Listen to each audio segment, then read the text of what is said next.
Hi everyone, thanks for joining us here today on the VSO Gun Channel.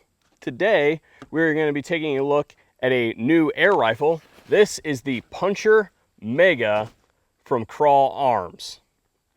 This is a 25 caliber air rifle, and I have a bipod here that I'm going to go ahead and slap on this thing really quick so it'll make it easier for us to talk about.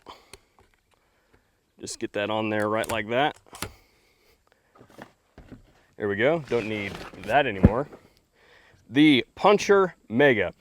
This is, as I said, a 25 caliber air rifle. It is Turkish made by Firearms. As far as finishes and other variants are concerned, this is the Marine variant. There are a couple other ones. I know that there's a walnut and a few other ones, but I chose the Marine one because I thought it looked the coolest. So as far as features and controls and stuff are concerned, we'll go ahead and start at the rear of the gun and move ourselves all the way forward. I think that's the most intuitive way to do it. The first thing that is apparent is that there is a rubberized butt pad on this thing. What do you need a rubberized butt pad for on a air rifle, right? There's no recoil. Well, what rubber butt pads in general do is they tend to grab onto your clothing. So if you have a heavy gun, then the perceived weight of that gun on the shoulder is much less if it is grabbing onto your clothing and distributing that weight that way. So it feels lighter in the hand. Well, this is not a firearm and this is an air rifle, and it tends to be fairly light to begin with. So that makes this gun feel even lighter at the shoulder. Moving ourselves a little bit forward with that is an adjustable cheek piece here. So if you want to put a big scope on this thing, then this will allow you to increase your cheek weld so that you can get on your scope and you won't be stretching to see through your scope. The Marine version comes in a black synthetic, and on this black synthetic is fairly sleek. It's very standard plasticky, but it does have grippage here underneath for the offhand and underneath here for the shooting hand. The safety located right here, and as you can see, it has a little bit of audible noise, a little bit of positive on it. It feels well made. The trigger located underneath here does not have a automatic safety engagement whenever you recock the gun. And there's a lot of air guns out there that when you shoot them and then you rework the lever, then it automatically engages the safety. This is not that way. I dig that. This one you could tell was built for America. So there is a rail on top of here. It's got a weird spec. I'm not even going to venture to try to explain it.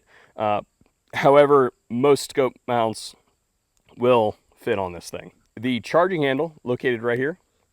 Pull it to the rear, all the way to the rear, push it back forward, pushes the pellet out of the magazine, which we'll get to here in a minute, and then you are ready to shoot. The actual onboard air supply for the rifle is a 330cc tank that can be loaded to 2,900 PSI, more than enough air on board. How you air that thing up, I'm going to go ahead and reflect this thing over here so you guys can see. Right here, there is a port that you turn, and there's a stem that goes in there that attaches to your air tank. Stick it in there, turn the knob on your air tank, and you're aired up. The manometer that tells you that you're full is underneath, located right there. While we're here, I'll go ahead and talk about the adjustment point, which is located right here. It allows you to dial the power of the gun up or down depending on what your application is. If you're shooting in the backyard, don't need to go to full power. You can go ahead and dial that down. If you're trying to shoot at squirrels and stuff, you should probably dial it up. The last feature that I left to last, and the whole reason we started at the back of the gun to move to the front of the gun, is this is another one of those integrally suppressed air rifles, and this thing's pretty sweet in that regard. This chamber here is the integral silencer, and it does a pretty darn good job. And the reason I saved it for last is because that's going to lead us into our first segment, shooting the Puncher Mega from Firearms.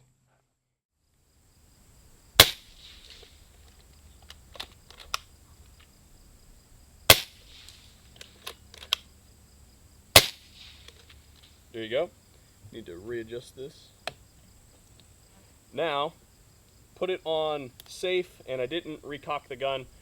I'm going to go ahead and take the end cap off of this thing so you guys can see just exactly what that little baffle right there is providing for you. So this is basically unsuppressed.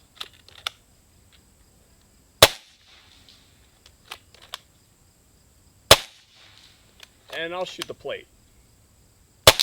But what does that mean in the real world? Well, what I have here, hearing protection, is I have a 22 pistol. Most people have shot a 22 pistol. They know how loud it is. So here we go. Off the plate. 22 ammo. All right. Back to the Puncher Mega. How quiet is that?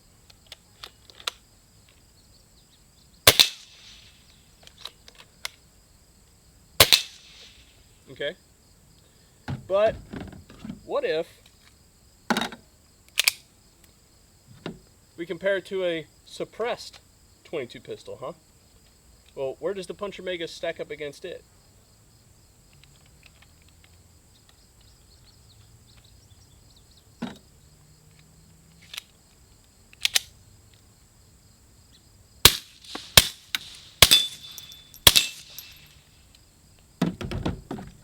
Puncher Mega.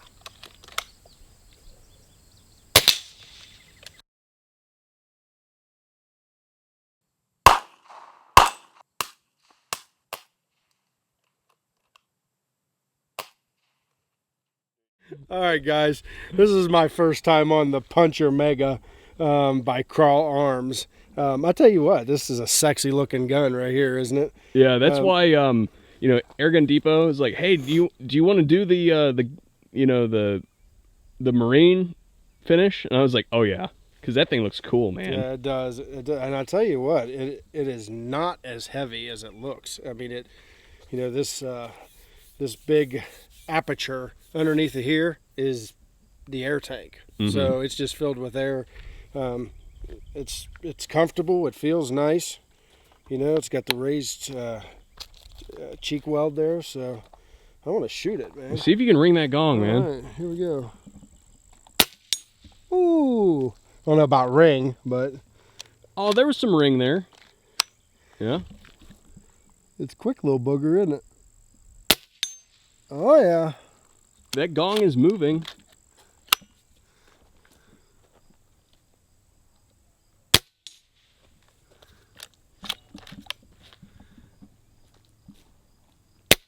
Oh, that was me. That was me.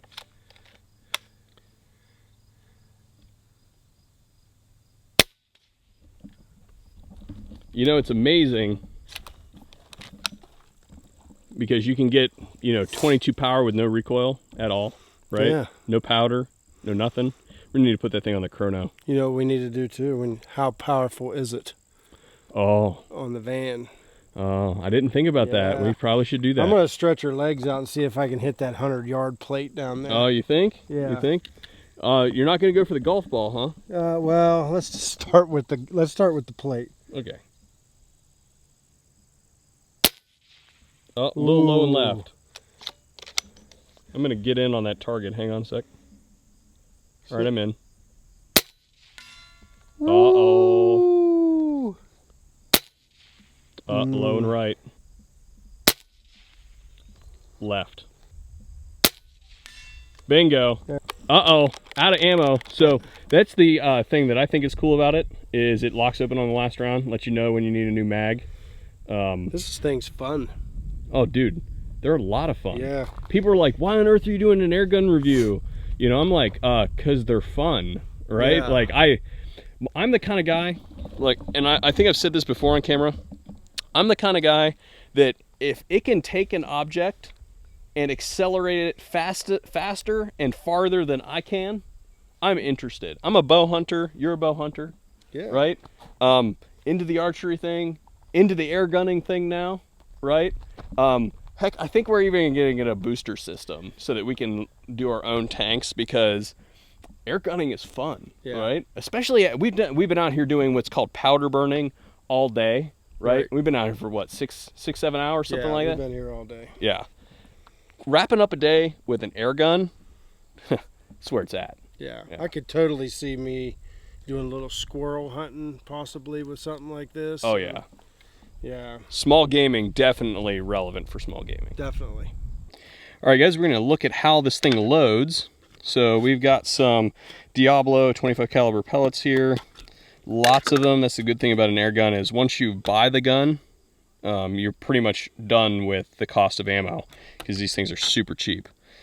So you see that there's an arrow located right here. We just go ahead and start spinning that gizmo right there, break it free past the detent. And this is spring loading it here. And now you can see we have a nice open port to drop our first round in. They go this way, put your finger over the hole, drop it in, and that locks the rotary into place. We can now move to the next position and drop them in. The clear side goes towards you because obviously it has the counter on it, and you can see how much ammo you have left. So, looks like the thing holds 10 25 caliber pellets.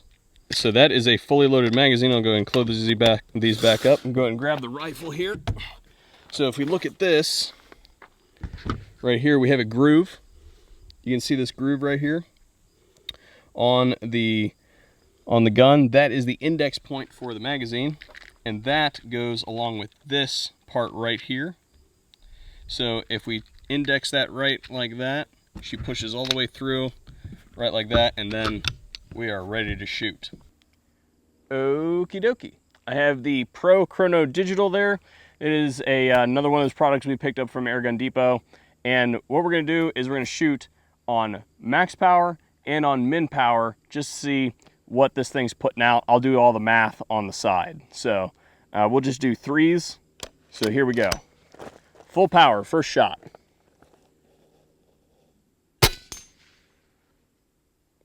.736.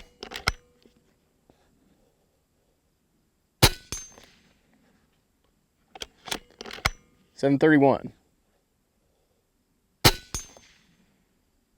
730. I don't know if that was, I think that was 4. So 730. Still good on air. I'm gonna go ahead and dial this thing down. So how this works is we have a dial here on the side.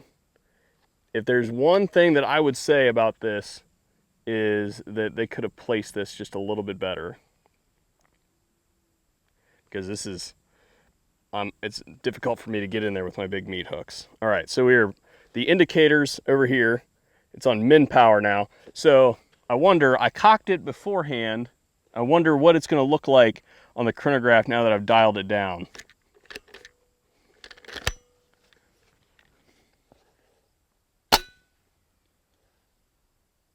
.249.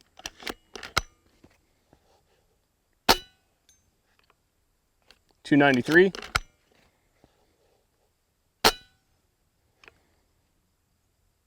.293. All right. Now, does it go all the way back up to full power? So I'm not sure why, but for some reason I had to reload. So moment of truth, going back up from low power to full power. 732. Cool. So since I had to reload, I went ahead and took the liberty of loading all the pellets in backwards. And yes, I did that on purpose. And the reason why is maybe it's early in the morning, you know, you're being an idiot, you're tired, you know, you're getting ready to go squirrel hunting or something like that, and you loaded your magazine backwards. I want to know, what does that do to the velocity? So here we go. I chambered that one. Let's see. We'll go for accuracy too. 732. Same velocity, but I missed.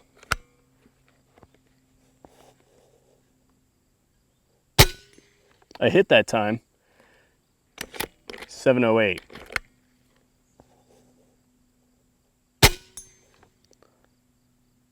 .710. I can see them.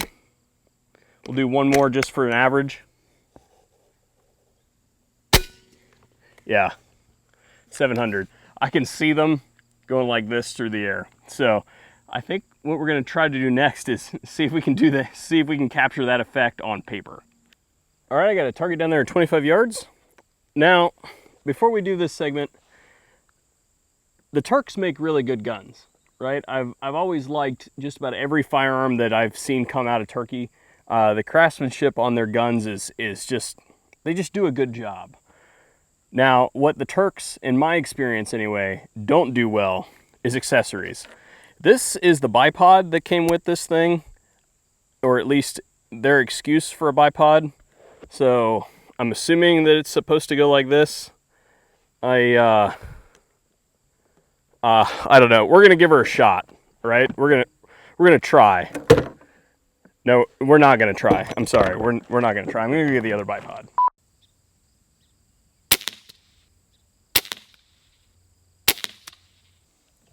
Pellet's facing the right way.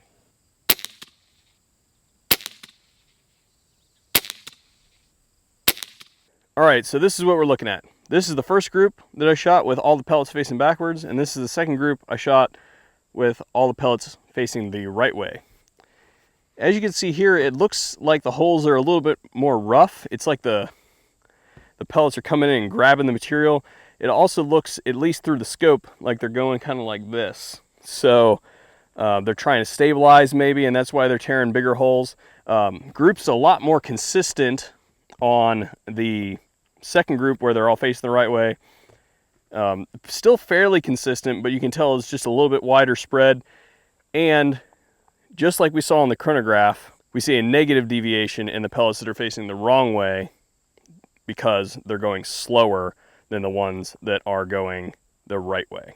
So the moral of the story is, if you pull an idiot move and put your pellets in backwards, you can still do good work with the pellets. It will decrease your velocity and will decrease your accuracy a little bit. But who knows? You might even get better terminal ballistics on your pellets than if you put them in the right way.